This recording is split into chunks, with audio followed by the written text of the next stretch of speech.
Good morning, everyone. Today's scripture is coming out of the book of Psalms, chapter 90, verse 12. It reads, "So teach us to number our days, that we may get a heart of wisdom."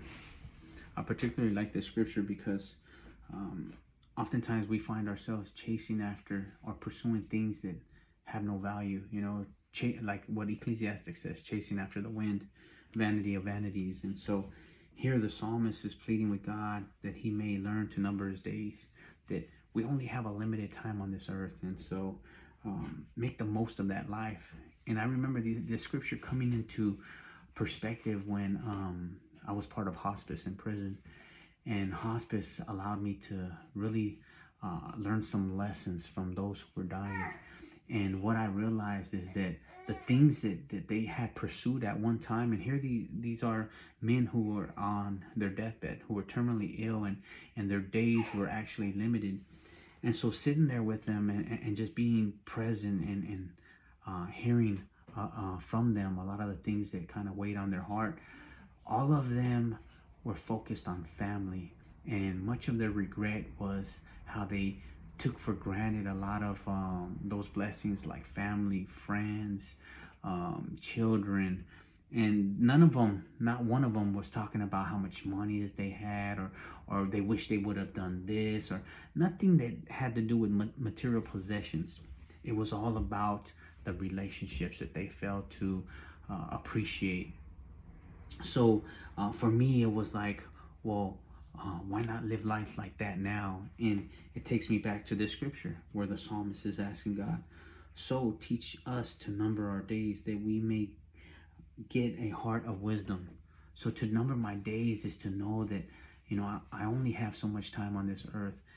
Why not pursue and chase after those things that matter, that have value? Being there for people, supporting people. At the end of the day, it's only people that are important, not the things that we pursue, not the things that we chase after that have no eternal value. So when we live with that frame of mind, with that perspective, then we learn to make the most out of our relationships, to take the time to be present, with others, and to really appreciate those moments that we're spending with family and loved ones, and to make it a point to establish them.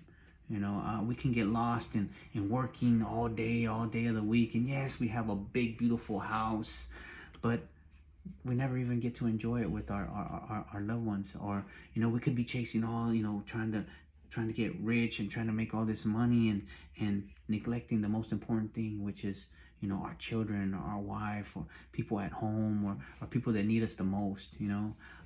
Just too busy to care, or even to take the time to be present with people. And so teach us to number our days is to really value the things that God's heart beats after, not in how much we accumulated. In fact, there's scriptures that tell us that, the fool says in his heart, "Oh, let me build bigger barns." And then that night his soul is required of him.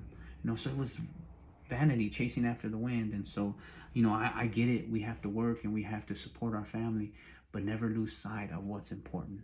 And that's being present with family, being supportive, being there, fulfilling not just the financial responsibility to family, but the emotional and psychological responsibility. Validating them, showing that love and nurturance. And that's when you live with the mindset that today I'm here and tomorrow I could be gone. What do I want people to say about me when I'm gone? That, oh man, he knew how to make money, or that, he knew how to love. Psalms 90, verse 12. "So teach us to number our days, that we may get a heart of wisdom." God bless.